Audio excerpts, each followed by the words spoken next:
I think that most people are atheists because they have a sincere desire to pursue truth. And and a lot of the people that become atheists actually start from a religious background and pursue their faith very sincerely, and then in the process of that realize that the facts don't add up, and it sort of shatters that. And so I think it's ultimately the pursuit of truth and rational logic way of looking at things. Is that how you came to Yeah, be an for atheist? me it was, yeah.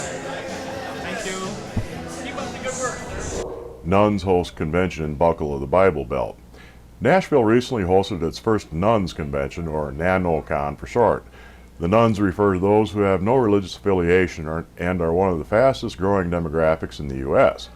The fact that this convention is happening in the heart of the rural South is quite significant.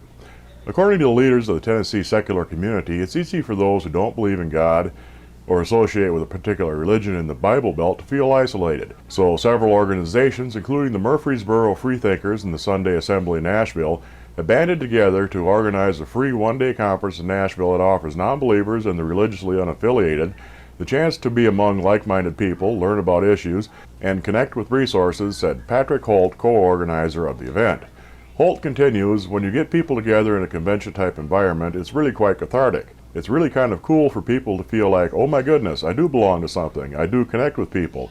There are other people like me out there, and I'm not the only one here by myself. I'm not alone. According to the Public Religion Research Institute's American Values Atlas, the number of religiously unaffiliated in the Nashville area make up 24% of the residents and constitutes a group of people who often feel overlooked and ostracized. The convention helps fill in the demand created by the growing number of nuns. Convention workshops included a broad range of topics, including how to deal with religious relatives and perfecting elevator pitches about the personal religious beliefs and ethics as a way to combat the misconception that people who don't believe in a higher power don't have anything to keep them in check. For Bangladesh without official religion. Recent violence in Bangladesh is reviving controversy begun 27 years ago as a result of applications to the Bangladeshi High Court challenging Islam as an official state religion. While opposition towards a protected status for Islam has been brewing for decades, a string of 7 recent attacks against Christians, Hindus, and the Shiite minority Muslims, and 5 attacks against atheist bloggers last year, are heightening religious tensions for an added urgency.